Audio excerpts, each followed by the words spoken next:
उप मुख्यमंत्री विजय शर्मा के कहना आवे कि देश अब पहली ले एक साथ आवे और एकजुट आवे। ऐसा में कांग्रेस ला भारत जोड़ो यात्रा के कोनो जरूरत नहीं है। प्रदेश के उप मुख्यमंत्री विजय शर्मा इन्हीं की पूर्व मुख्यमंत्री और पाटन के विधायक भूपेश बघेल अपन निर्वाचन क्षेत्र छोड़कर के राजनांदगांव से लोकसभा चुनाव लड़त हैं, जो कि पाटन के जनता के अपमान थे। अपन बयान में विजय शर्मा की ये समझना अभी भी कठिन है कि पाटन के जनता जब उन्हें जीत दिला चुके हैं तो वो जनता के प्रतिनिधित्व करना छोड़ करके भूपेश बघेल और राजनांदगांव के दूसरा क्षेत्र में जाके लोकसभा के चुनाव काबर लड़त हैं। भूपेश बघेल जी ने अपनी जनता का अपमान किया है।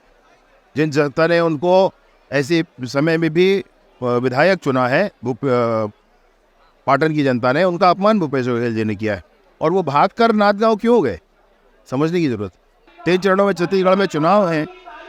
भारतीय जनता पार्टी अनवरत प्रयास करने वाली, अनवरत सक्रिय रहने वाली पार्टी है और 11 की 11 सीटें भारतीय जनता पार्टी के कार्यकर्ताओं की ताकत पर हम जीतेंगे, माननीय नरेंद्र मोदी जी के नाम पर हम जीतेंगे। भैया मैं तो कल समाचार पत्र पढ़ रहा था, उसमें मैं देख रहा था कि जैसे जैसे यात्रा चली वैसे वैसे लोग कांग्रेस छोड़ते गए।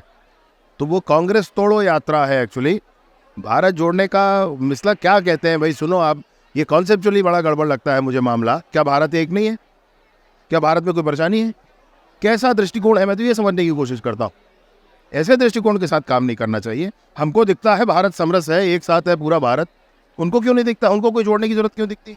उनका कहना है कि पाटन की जनता ये अपमान के बदला निश्चित रूप से लेगी और आने वाला दिन में भूपेश बघेल लोकसभा चुनाव में जब पराजय का सामना करना पड़ी तो फिर उन्हें ये बात समझ में आ जाएगी कि उन्हें पाटन के जनता के अपमान नहीं करना रही से। ब्यूरो रिपोर्ट, उतलंघा न्यूज़।